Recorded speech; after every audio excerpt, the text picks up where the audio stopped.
Good morning students, आप सभी को मेरा राम राम नमस्कार। आज जो स्टार्ट कर रहे हैं अपन चैप्टर रीड के लिए वो है रेशियो एंड प्रोपोर्शन, यानी कि अनुपात और समानुपात। ये रीड के हिसाब से देखा जाए या कोई भी कॉम्पिटिटिव एग्जाम से के हिसाब से देखा जाए, पटवार हो चाहे रीड हो चाहे और भी कई सारे कॉम्पिटिटिव एग्जाम हो, उसके मतलब उसके हिसाब से अगर कहा जाए तो ये चैप्टर बहुत ही इंपॉर्टेंट है। और हर साल हर एग्जाम में कोई ना कोई क्वेश्चन इससे एक या दो क्वेश्चन जरूर पूछा जाता है। तो ये चैप्टर हमारे रीड के लिए भी बहुत इंपॉर्टेंट है और अदर एग्जाम्स के लिए भी बहुत ज्यादा इंपॉर्टेंट है। तो आज की जो वीडियो होगी वो रेशियो एंड प्रोपोर्शन की पूरी बेसिक कॉन्सेप्ट के ऊपर बेस्ड होगी। यानी आज की वीडियो में मैं पूरे बेसिक कॉन्सेप्ट इसका डेवलप करूंगा, बनाऊंगा, आपको सिखाऊंगा कि किस तरीके से हम क्वेश्चन को सॉल्व करेंगे, किस तरीके से हम क्वेश्चन को अप्रोच करेंगे। उसके लिए हमें बेसिक कॉन्सेप्ट को जानना बहुत जरूरी है। तो आज का जो वीडियो होगा टोटली बेसिक कॉन्सेप्ट और विद एग्जांपल, हर क्वेश्चन की हर चीजों को समझाते हुए मैं एक या दो या तीन एग्जांपल लेके समझाऊंगा। तो आज का वीडियो बहुत इंपॉर्टेंट होने वाला है। वीडियो के एंड तक आप बने रहें और अगर अभी तक आपने हमारे चैनल को सब्सक्राइब नहीं किया है तो प्लीज चैनल को सब्सक्राइब करें। लेटेस्ट नोटिफिकेशन के लिए बेल आइकन के बटन को जरूर दबाएं, जिससे वीडियो की लेटेस्ट नोटिफिकेशन आपके पास जल्द से जल्द पहुंच सके। और अगर अभी तक आपने जो इसमें मैंने रीड के लिए जो डाला था चैप्टर सरफेस एरिया और पेरीमीटर अगर नहीं देखा है तो उस वीडियो का भी डिस्क्रिप्शन में लिंक मिल जाएगा, आप वहां से जाके वो भी वीडियो देख सकते हैं। उसमें मैंने प्रीवियस ईयर के क्वेश्चन भी कराए हुए हैं, जिसमें कि उस वाले में जो पार्ट कवर हुआ है उसमें रेक्टेंगल और वो सर्कल, रेक्टेंगल और स्क्वायर, ये दोनों पार्ट उसमें कवर हुआ है, रेक्टेंगल, ट्रायंगल और स्क्वायर। तो आप जाके पहले उस वीडियो को कंप्लीट करके वो भी पार्ट आप देख सकते हैं। तो चलिए आज का सेशन स्टार्ट करते हैं और देखते हैं कि रेशियो एंड प्रोपोर्शन में क्या क्या चीजें हैं, किन किन चीजों को ध्यान में रखना होता है और कैसे हम क्वेश्चन को अप्रोच करेंगे। तो इसमें सबसे पहली चीज आप देखिए कि रेशियो का मतलब क्या होता है। ये हमने लिखा है, मान लीजिए रेशियो, ये क्या होता है। और दूसरा जो पार्ट है रेशियो एंड दूसरा जो पार्ट है वो है प्रोपोर्शन, ये क्या होता है, दोनों चीजों को हम समझेंगे। जैसे कि हम कई बार किसी भी क्वेश्चन को सॉल्व करते वक्त डिवाइड करते हैं। डिवाइड करने का मतलब ये हुआ, मान लीजिए मैंने लिखा 14/24, ये एक रेशियो है। ये नंबर जो है रेशियो, इसमें कुछ कॉमन फैक्टर होगा, कुछ कॉमन संख्या होगी जिसको हम यहाँ से कैंसिल करते हैं। जैसे कि 14 में जो है 2x7 और 24 को लिख सकते हैं 2x12। देखिए यहाँ से 2 और 2 कॉमन हो गया। तो ये जो भाग में जो आया है इसको अपन रेशियो में इस तरीके से लिख सकते हैं। यानी इस साइन का मतलब क्या होता है, डिवाइड। साइन का मतलब क्या होता है, डिवाइड। यानी रेशियो का मतलब डिवीजन और प्रोपोर्शन का मतलब होता है इक्वालिटी। प्रोपोर्शन का मतलब होता है इक्वालिटी, यानी कि समान, बराबर होना, है ना। प्रोपोर्शन, कौन इसके प्रोपोर्शन में है। जैसे कि आप ये चीज को देखें, मैं एक बात कहूं कि 3/6 और 4/8 ये दोनों का रेशियो जो है ना, ये दोनों रेशियो जो है वो दोनों के प्रोपोर्शन है। प्रोपोर्शन का मतलब इक्वल है, समान है। कैसे, 3/6 को लिखेंगे आप 1/2 और 4/8 को भी लिखेंगे 1/2। देखिए ये दोनों समान आया या नहीं आया, बिल्कुल। यानी कि ये रेशियो, ये तो दोनों हुआ रेशियो और ये दोनों रेशियो कैसे है, प्रोपोर्शन है। ये दोनों रेशियो किसमें है, प्रोपोर्शन में। तो ये इस चैप्टर का जो है महत्व है। इस तरीके से ये कॉन्सेप्ट को अपन सीखेंगे। अब ये तो हुआ कि रेशियो एंड प्रोपोर्शन किस तरीके से या क्या होता है, बेसिकली हमने ये समझा। अब अगर जो एग्जाम में आता है या जो हमें यूज करना होता है क्वेश्चन को बनाते वक्त, वो क्या है वो समझे आप। जैसे कि मान लीजिए आपको दिया हुआ हो यहाँ पे A/B बराबर 2/3, ये पहला कॉन्सेप्ट है जहां यहाँ से अपन सेशन को स्टार्ट कर रहे हैं। दूसरा दिया हो B/C बराबर 3/4, ये दिया हुआ है। तो अगर आपसे पूछा जाए पहला क्वेश्चन कि A/B/C क्या होगा, ध्यान से समझना आपको। यहाँ तो आपको क्वेश्चन में दोनों, देखिए ये जहां पे एंड हुआ है वहीं पे ये वाला स्टार्ट हुआ है, दोनों में B इक्वल है, यहाँ पे भी दोनों में B इक्वल है। तो कोई प्रॉब्लम नहीं होगी, आप इजिली इसको बता सकते हैं कि A का मान 2 होगा, B का मान 3 होगा और C का मान 4 होगा। जैसे यहाँ पे हम जब सॉल्व भी करेंगे, अगर मान लीजिए मैं बात करूं कि जनरली इसको सॉल्व करने का तरीका होता है कि सबसे पहले फर्स्ट वाले टर्म को मल्टीप्लाई कर दें, उसके बाद इस वाले को मल्टीप्लाई करें और यहाँ पे लास्ट वाले को मल्टीप्लाई करें, तो ये क्या हो जाएगा, ये हो जाएगा 6, 3 को 2 से 3 से करेंगे मल्टीप्लाई, 2 को 3 से करेंगे तो क्या आएगा 6, 3 को 3 से करेंगे तो क्या आएगा 9, और 3 को 4 से करेंगे तो क्या आएगा 12। अब देखिए इनमें से 3 कॉमन है, तो ये हो जाएगा 2, ये हो जाएगा 3 और ये हो जाएगा 4। जो चीज मैं अभी कह रहा था कि देखिए ये दोनों b बराबर है, तो ये हो जाएगा a का मान, ये हो जाएगा c का मान। यही सेम चीज यहाँ पे आया है। अब देखिए अगर मान लीजिए बराबर नहीं होता, तो जैसे कि क्वेश्चन में एक एग्जांपल लेता हूं यहाँ पे कि a अनुपात b बराबर 1 अनुपात 2 और b अनुपात c बराबर है 3 अनुपात 4। ये मैंने एग्जांपल में लिखा है। अब देखिए ये जो रेशियो अनुपात जो एंड हुआ है वो बी पे हुआ है, और ये स्टार्ट भी कहां से हुआ है, बी से हुआ है। ये दोनों तो इक्वल है, लेकिन क्वेश्चन साइड में ये दोनों इक्वल नहीं है। तो सबसे पहले बेसिक तरीके की बात करें कि बेसिक कैसे इसको सॉल्व करेंगे, तो हमें इन दोनों नंबर्स को इक्वल लाना होगा, क्योंकि दोनों में नंबर में क्या है, दोनों में बी और बी है। तो इस तरीके से 3 और 2 बराबर कब होगा, जब आप इसको गुना करेंगे 3 से। जब आपने इसको गुना किया है तो बराबर से इसमें भी गुना करना पड़ेगा। अब देखिए नीचे में बराबर करने के लिए इसको गुना करना पड़ेगा 2 से। जब आपने इससे गुना किया है तो इसको भी इससे गुना करना पड़ेगा 2 से। यानी कि अब ये जो रेशियो हो गया वो a अनुपात b बराबर हो गया 3 अनुपात 6 और b अनुपात c जो हो गया वो हो गया 6 अनुपात 8। ठीक है स्टूडेंट्स, अब देखिए वापस देखिए दोनों बराबर हो गए नहीं हो गए, तो यहाँ से क्या लिख सकते हैं, a अनुपात b अनुपात c बराबर 3 अनुपात 6 अनुपात 8। ये इसका आंसर हो जाएगा। और अगर हमें रहा कि इतना सा मल्टीप्लाई और ये सारी चीजें हमें नहीं करना पड़े, तो देखिए इसका शॉर्टकट तरीका क्या है, आप इसको देखें। शॉर्ट मेथड जो है वो क्या है आप समझे। जैसे कि मान लीजिए a अनुपात, सेम क्वेश्चन को ही कर रहा हूं मैं शॉर्टकट तरीके से। a अनुपात b दिया हुआ है 1 अनुपात 3, यहाँ पे 3 से तो हमने मल्टीप्लाई किया था, रेशियो जो दिया हुआ था वो था 1 अनुपात 3, है ना। ये 1 अनुपात 2, 3 भी नहीं 2 दिया हुआ था। और b अनुपात c जो था वो था 3 अनुपात 4, ये दिया हुआ था। और आपसे पहला जो पूछा गया है कि a अनुपात c क्या होगा। a अनुपात c का मतलब पहले से आखिरी। जब भी पहले से आखिरी निकालना हो तो आप पहले वाले पंक्ति को और आखिरी वाले पंक्ति को क्या कर देंगे, मल्टीप्लाई कर देंगे। तो 1 से 3 को गुना करेंगे तो 3 आएगा, और 2 से 4 को गुना करेंगे तो 8 आएगा। यानी a की वैल्यू है 3 और c की वैल्यू है 8। देखिए यहाँ पे a की वैल्यू है 3 और c की वैल्यू भी क्या है 8। लेकिन इसी क्वेश्चन को मैं दोबारा यहाँ पे आपको दूसरा पार्ट जो करा रहा हूँ कि अगर a अनुपात b जो है वो है 1 अनुपात 2 और b अनुपात c जो है वो है 3 अनुपात 4। लेकिन आपसे पूछा गया है, क्या पूछा गया है कि यहाँ पे कि a अनुपात b अनुपात c क्या होगा। तो देखिए अब डायरेक्ट सॉल्व करने के लिए सबसे पहले इसको इस तरीके से मल्टीप्लाई करें, इसको इस तरीके से मल्टीप्लाई करें और इसको इस तरीके से, इस तरीके, यानी कि पहले पंक्ति को फिर क्रॉस में। और ये तरीका आपको बार बार प्रैक्टिस करके याद कर लेना है, समझ लेना है कि किस तरीके से हमें मल्टीप्लाई करना है। तो 1 से 3 को गुना करेंगे तो 3 आएगा, 3 को 2 से गुना करेंगे तो 6 आएगा, और इसको गुना करेंगे तो क्या आएगा 8 आएगा। ये आंसर चेक कर लीजिए, देखिए ये भी यही आया था और शॉर्टकट तरीके से भी यही आया। तो इस तरीके से अगर दो नंबर के बीच में दो अलग अलग रेशियो का अनुपात दिया हो और कंबाइंड करके उसका रेशियो का अनुपात पूछा जाए तो हम ये तरीके से सॉल्व कर सकते हैं।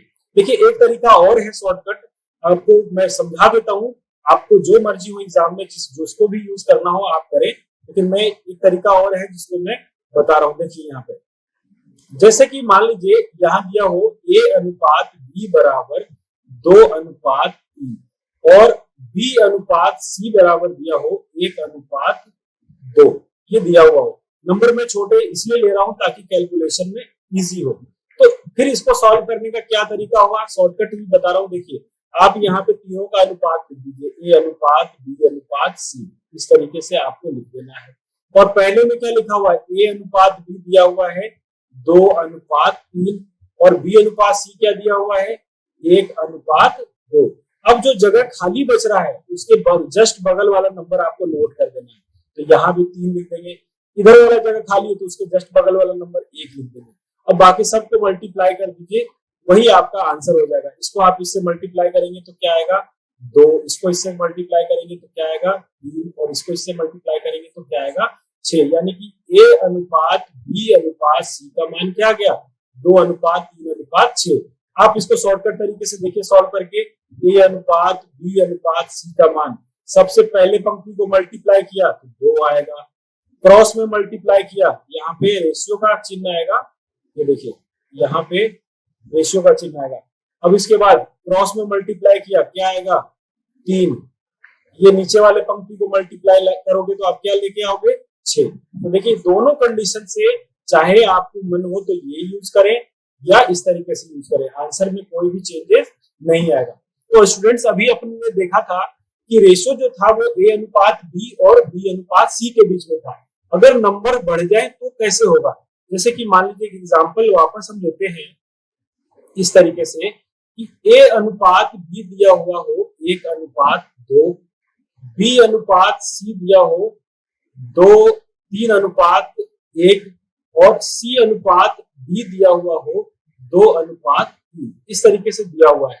और आपसे पूछा जा रहा है पहला क्वेश्चन कि A अनुपात B क्या होगा, दूसरा क्वेश्चन पूछा जा रहा है कि A अनुपात B अनुपात C अनुपात D क्या होगा। तो देखिए जब यहाँ पे आपको ध्यान रखना कि ये पहले से आखिरी में पूछा जा रहा है, तो पहले से आखिरी निकालने के लिए पहले पंक्ति को और आखिरी पंक्ति को इस तरीके से मल्टीप्लाई कर देंगे आप। तो मल्टीप्लाई करेंगे तो क्या होगा 1 को 3 से गुना करेंगे तो 3 और 3 को 2 से गुना करेंगे तो क्या आएगा 6 और यहाँ पे मल्टीप्लाई करेंगे तो क्या आएगा 1 को 2 से गुना करेंगे तो 2 और 2 को 3 से करेंगे तो ये भी 6, यानी कि इसमें से दोनों में 6 कॉमन है तो इसका अनुपात आ जाएगा 1 अनुपात 1। नेक्स्ट वाला देखिए, ये पूछा जा रहा है A अनुपात B अनुपात C अनुपात D, सारे चीजों को पूछा गया है। तो मैं दूसरा डायग्राम बना के आपको समझाता हूँ कि A अनुपात B बराबर दिया हुआ है 1 अनुपात 2, B अनुपात C जो है वो दिया हुआ है 3 अनुपात 1 और C अनुपात D ढंग से समझना आपको, ये दिया हुआ है 2 अनुपात 3। अब देखिए सबसे पहले इस पंक्ति को मल्टीप्लाई करोगे तो क्या आएगा, ऊपर से नीचे तक अगर आप मल्टीप्लाई करोगे तो आएगा 6, यानी कि आप निकालना चाह रहे हो A अनुपात B अनुपात C अनुपात D, तो ये कितना आएगा 6। अब देखिए उसके बाद क्या करना है, आपको इस तरीके से एरो को यूज करना है। यहाँ पे मैं पेन का कलर चेंज करके बता रहा हूँ इस तरीके से, और दूसरे के लिए A का तो हमने ऊपर से नीचे तक कर दिया, B के लिए आपको इस तरीके से मल्टीप्लाई करना है। तो ये हो जाएगा 3 दूनी 6 और 6 दूनी 12। अब तीसरे के लिए क्या करना पड़ेगा, तीसरे के लिए आपको देखिए ये वाला वापस में कलर चेंज कर रहा हूँ, यहाँ पे जो है आप इस तरीके से यहाँ तक आएंगे और फिर यहाँ पहुंचेगा। तो ये क्या हो जाएगा 2 गुने 1 2 और 2 को फिर 2 से गुना करोगे तो क्या आएगा 4। ये हो गया C तक। अब D के लिए आपको पता है कि ऊपर से लेके नीचे तक पंक्ति को मल्टीप्लाई करते हैं, ये कितना हो जाएगा 6। अब इनमें से कॉमन क्या है, पूरे में कॉमन हमें दिख रहा है कि 2 कॉमन है, तो ये हो जाएगा 3, ये हो जाएगा 6, ये हो जाएगा 2 और ये हो जाएगा 3, यानी कि 2 कॉमन लेने पे जो इसका आंसर होगा 3 अनुपात 6 अनुपात 2 अनुपात 3, ये इसका क्या हो जाएगा सॉल्यूशन।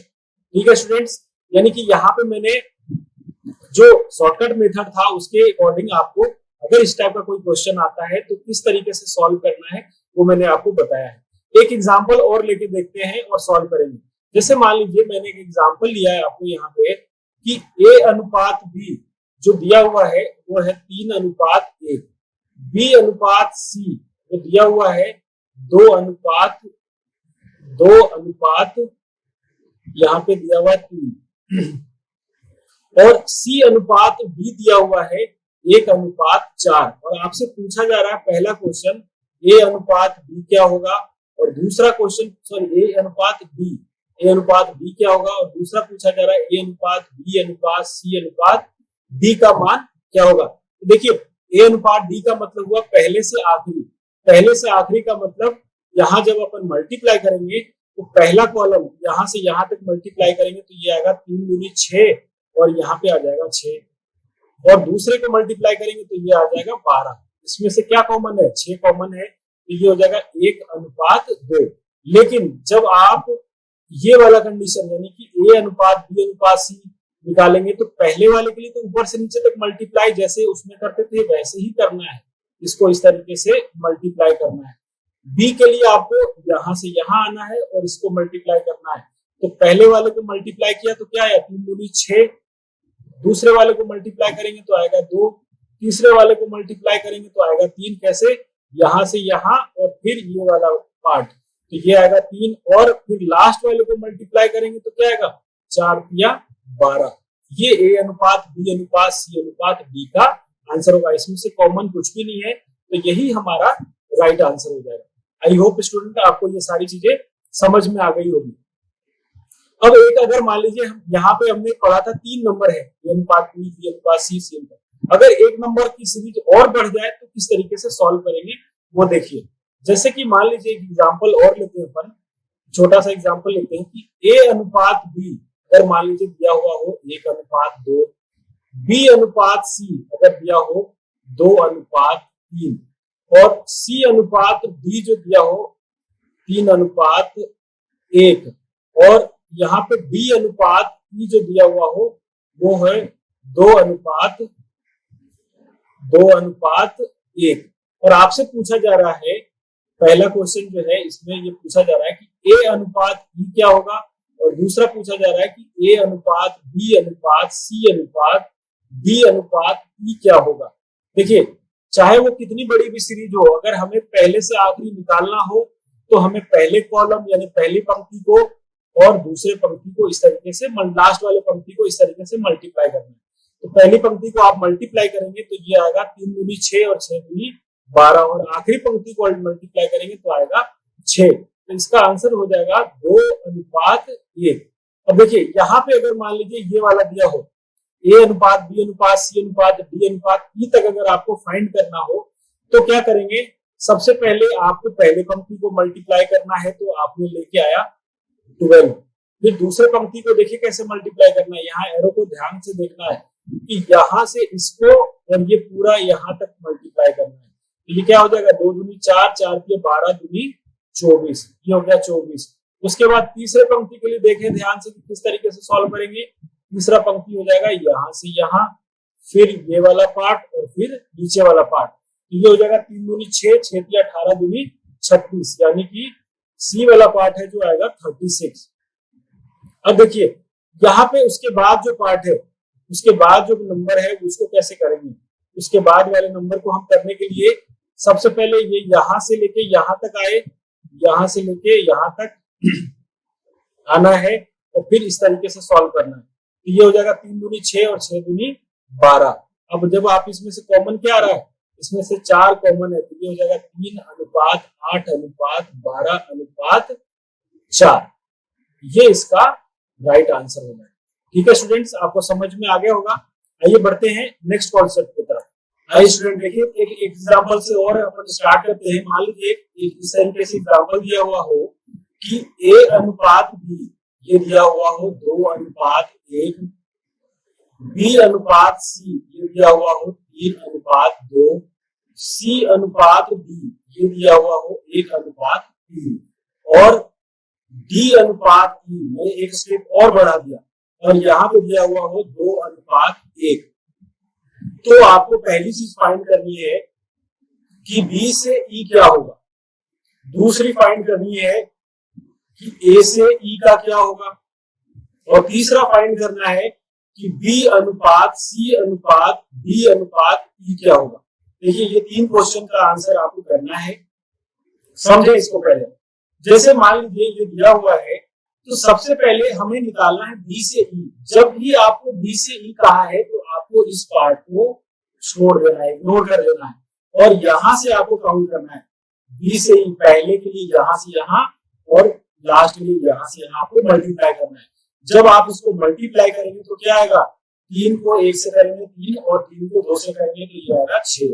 फिर इस वाले पार्ट को मल्टीप्लाई करेंगे तो क्या आएगा, 3 को 2 से करेंगे तो 6 और फिर 1, ये भी आ गया 6 अनुपात, यानी कि ये जो अनुपात है वो 1 अनुपात 1 होगा बी से ई तक। अब आपसे पूछा गया पहले से लेकर आखिरी तक, पहले से आखिरी तक ये पूछा गया है, तो फिर आपको ऊपर से काउंट करना पड़ेगा। ऊपर से काउंट करने का मतलब यहां से लेके यहां तक हम कंसीडर करेंगे और इसमें भी यहां से लेके यहां तक कंसीडर करेंगे। तो इस तरीके से क्या होगा, 2 को 3 से गुना करेंगे 6 और 6 को 2 से गुना करेंगे तो ये आएगा 12 और फिर दूसरे वाले में क्या होगा, यहाँ 1 से 2 से गुणा करेंगे तो 2 और फिर ये आएगा 6। इसको सॉल्व करेंगे तो ये आएगा 2:1। ये हमने निकाला पहले से लेके आखिरी तक का। अब देखिए अगर आपसे पूछा जाए बी से, सी से, डी से और ई का अनुपात क्या होगा, तो देखिए फिर आपको यही वाला कॉन्सेप्ट यूज करना है। ये रहा आपका बी का कॉन्सेप्ट और बी में पहले वाले टर्म्स को मल्टीप्लाई किया था तो क्या आया था, 3 को 1 से किया 3 और 3 को 2 से किया तो ये आया 6। फिर सी के लिए आपको यहाँ से यहाँ आना है और इस तरीके से यहाँ पे आना है तो ये आ जाएगा 4, क्योंकि 2 एकम 2 और फिर 2 दूनी 4। सी हो चुका। डी के लिए आपको यहाँ से यहाँ आना है और फिर इस पे आना है, 3 दूनी 6 दूनी 12। और ई के लिए आपको पता है ऊपर से नीचे तक आप मतलब मल्टीप्लाई करेंगे तो कितना आएगा 6। पूरे में कॉमन क्या है, पूरे में कॉमन है 2, ये आ जाएगा 3, ये आ जाएगा 2, ये आ जाएगा 6 और ये आ जाएगा 3। ये इसका आंसर हो जाएगा। आपको ये एग्जांपल बहुत अच्छे से समझ में आ गया होगा। आप इसको दोबारा अगर आपको कोई प्रॉब्लम है तो इसको अपनी नोटबुक पे नोट करें और फिर सॉल्व करें, सारी चीजें क्लियर हो जाएगी। आइए बढ़ते हैं नेक्स्ट कॉन्सेप्ट की तरफ कि अगर मान लीजिए कोई रेशियो जो है फ्रैक्शन में दिया हुआ हो, फ्रैक्शन में दिया हो मतलब भिन्न में हो, जैसे कि a अनुपात b बराबर दिया हुआ हो 1:2 बटे में 3:5 और आपसे पूछा जाए कि a अनुपात b जो है उसको कैसे लिखेंगे। ये नंबर जो है इस तरीके से दिया हुआ फ्रैक्शन में दिया हुआ और फ्रैक्शन में देने के बाद हम इसको नॉर्मल तरीके से कैसे लिखेंगे। तो जब भी कोई इस तरीके का भिन्न में दिया हो और आपको नॉर्मल तरीके से यानी कि नेचुरल नंबर में लिखना हो या प्राकृतिक संख्या में लिखना हो तो इसको क्या करेंगे, सबसे पहले एलसीएम लेंगे इसका 2 और 5 का। 2 और 5 का एलसीएम कितना हो जाएगा 10। इस 10 वाली संख्या से इसमें भी मल्टीप्लाई करना है और इस वाले में भी मल्टीप्लाई करना है। देखिए 1/2 गुणे 10 और रेशियो में 3/5 गुणे 10। जब आप इसको सॉल्व करेंगे तो a अनुपात b बराबर हो जाएगा एक, ये देखिए ये जाएगा इससे 5 बार में और ये इससे जाएगा 2 बार में, तो ये आ जाएगा 5:6। ये इसका आंसर होगा। ये तब हुआ है कि जब कोई फ्रैक्शन में दिया हुआ था हमें नॉर्मल तरीके से लिखना हो। एक एग्जांपल और देखें यहाँ पे, जैसे मान लीजिए a अनुपात b बराबर दिया हो 3:4:5:6 और कह रहा हो कि इसको नॉर्मल तरीके से अगर हमें लिखना हो तो ये होगा 4 और 6 का एलसीएम कितना होगा, 4 और 6 का एलसीएम हो जाएगा 12। यहाँ पे एलसीएम 4 और 6 का कितना हो जाएगा 12। तो आपको 12 से दोनों पे मल्टीप्लाई करना है, 3/4 गुणे 12 अनुपात 5/6 गुणे 12। इसको सॉल्व करेंगे तो 6 गुणे 12 और इसको सॉल्व करेंगे तो 4 गुणे 12। इस तरीके से a अनुपात b जो होगा वो होगा 9:10। ये इसका आंसर हो जाएगा।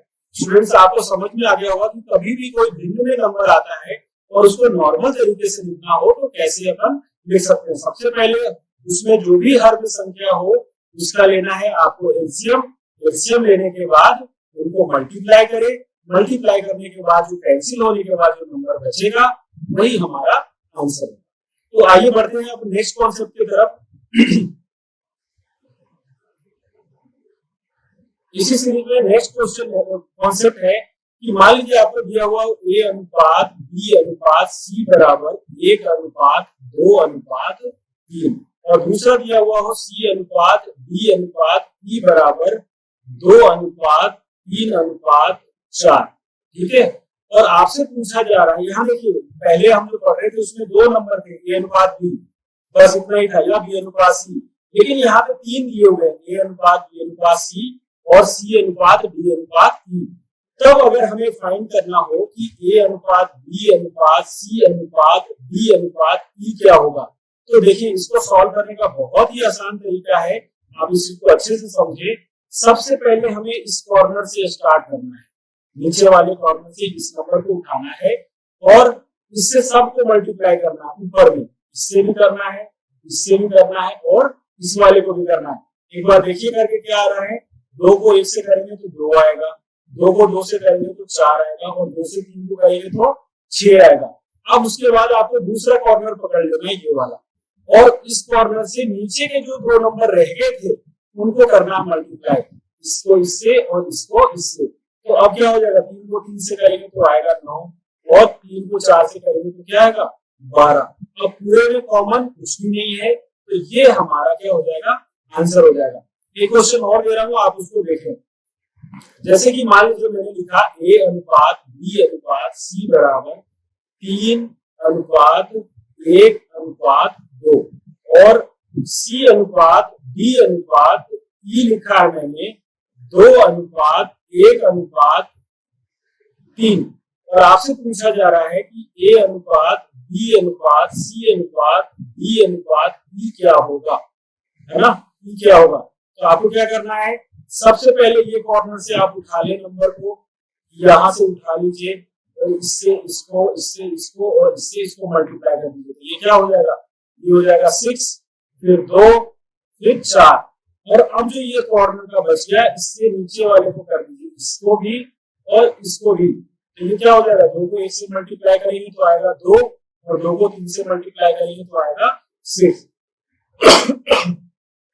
तो इस तरीके से जो आंसर हो जाएगा A अनुपात B अनुपात C अनुपात D अनुपात E जो हो जाएगा वो हो जाएगा 6 अनुपात 2 अनुपात 4 अनुपात फिर 2 अनुपात 6। पूरे में 2 कॉमन है, आप निकाल लीजिएगा तो ये आ जाएगा 3 अनुपात 1 अनुपात 2 अनुपात 1 अनुपात 3। ये इसका आंसर हो जाएगा। आइए बढ़ते हैं नेक्स्ट कॉन्सेप्ट की तरफ।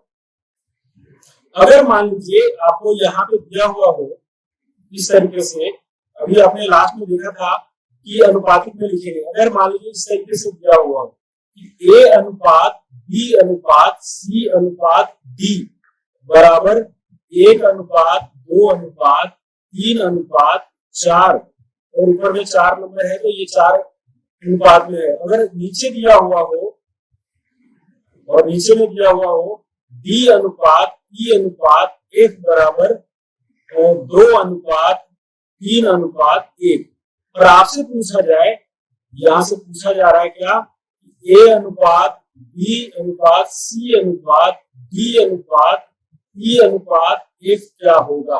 बहुत ही ध्यान से समझे, सेम ही कॉन्सेप्ट यहाँ पे भी यूज करना है।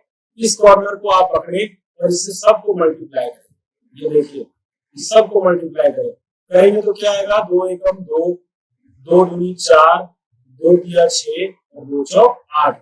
अब इस वाले कॉर्नर को पकड़ लिए और इन दोनों को कर दीजिए मल्टीप्लाई, इसको और इसको। तो 4 को 3 से करेंगे तो 12 और 4 को 1 से करेंगे तो 4। यहाँ पे क्या आएगा 4। पूरे में कॉमन क्या है, पूरे में कॉमन है 2, ये हो जाएगा 1, ये हो जाएगा 2, ये हो जाएगा 3, ये हो जाएगा 4, ये हो जाएगा 6 और ये हो जाएगा 2। ये इसका आंसर होगा। आई होप स्टूडेंट आपको ये सारी चीजें समझ में आ गई होगी। अब बढ़ते हैं नेक्स्ट कॉन्सेप्ट की तरफ जिसको बोलते हैं मिश्र अनुपात। कि मिश्र अनुपात क्या होता है या उसको अपन इंग्लिश में कहते हैं कंपाउंड प्रपोर्शन क्या होगा। ये मैं हेडिंग डाल देता हूं यहाँ पे, कंपाउंड प्रपोर्शन। कंपाउंड प्रपोर्शन बहुत ही बढ़िया सा कॉन्सेप्ट है, आप इसको समझें। और हिंदी में इसको बोलते हैं मिश्र अनुपात। मिश्र अनुपात। अब देखिए यहाँ पे क्या है, 3 अलग अलग नंबर्स, 3 अलग अलग वो प्रपोर्शन दिए होंगे। जैसे मान लीजिए दिया हुआ हो A अनुपात B, C अनुपात D और E अनुपात F। ये तीनों अलग अलग है, ये रेशियो अलग है, ये रेशियो अलग है और ये रेशियो अलग है। और आपसे पूछा जाए कि उनका मिश्र अनुपात क्या होगा, इनका मिश्र अनुपात क्या होगा।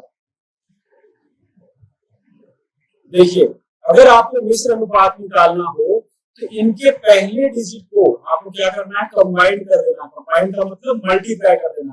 पहले डिजिट को मल्टीप्लाई करेंगे तो क्या आएगा, A, C और E। उसके बाद अब दूसरे डिजिट को मल्टीप्लाई कर देना इन सबके, B, D और F। ये क्या हो जाएगा, B, D और F। ये जो आंसर आया है ये तीनों रेशियो का मिश्र अनुपात है। तीनों रेशियो का क्या है, ये मिश्र अनुपात है। ये हमारा जो आया है वो तीनों रेशियो का मिश्र अनुपात है, जिसको अपन कंपाउंड प्रपोर्शन भी बोलेंगे। क्या बोलेंगे, कंपाउंड प्रपोर्शन। ठीक है स्टूडेंट्स। अब देखिए मिश्र अनुपात हम इस तरीके से निकाल सकते हैं। अगर मान लीजिए कोई पूछता है आपसे, एग्जाम्पल लेके देखते हैं अपन, 2:3, फिर कॉमा देके यहाँ पे मान लीजिए पूछा है 2:3, 1:4 और 5:6, इनका मिश्र अनुपात क्या होगा? क्या पूछा है? इनका कंपाउंड प्रपोर्शन, कंपाउंड या मिश्र अनुपात क्या होगा। ठीक है, अब देखिए क्या करेंगे, इन सब के पहले टर्म को मल्टीप्लाई करिएगा। 2 × 1 × 5 अनुपात 3 × 4 × 6। कंपाउंड का मतलब, मिक्स का मतलब दोनों को मिक्स कर दिया। फर्स्ट वाले सारे टर्म्स को फर्स्ट से कर दिया और सेकंड वाले को सेकंड से कर दिया। तो इस तरीके से मल्टीप्लाई करेंगे तो क्या आ जाएगा 10, और यहां से मल्टीप्लाई करेंगे तो 4 × 12 = 72। दोनों में कॉमन क्या है? 2 कॉमन है, तो ये आ जाएगा 5:36। ये इसका आंसर हो जाएगा, मिश्र अनुपात। ठीक है स्टूडेंट्स, अब देखिए एक बेसिक सा, बहुत ही बेसिक सा कॉन्सेप्ट और आपको बता रहा हूँ, बहुत ही इंपॉर्टेंट है। इसको अपन क्वेश्चन बनाते हुए बहुत सॉल्व यूज करेंगे, तो इसको आपको जरूर ध्यान से समझना है। देखिए वो क्या है कि जैसे मान लीजिए कहीं लिखा हो 3a = 5b, कहीं पे मान लीजिए इस तरीके से लिखा हो, तो यहाँ पे जो है a का मान जो हो जाता है, ये a का मान हो जाएगा 5 और b का मान क्या हो जाएगा? ये हो जाएगा 3। यहाँ पे इसलिए हम कह सकते हैं a का मान क्या होगा? 5 और b का मान क्या हो जाएगा? 3। ये डायरेक्ट हम क्वेश्चन सॉल्व करते वक्त इसको यूज करेंगे।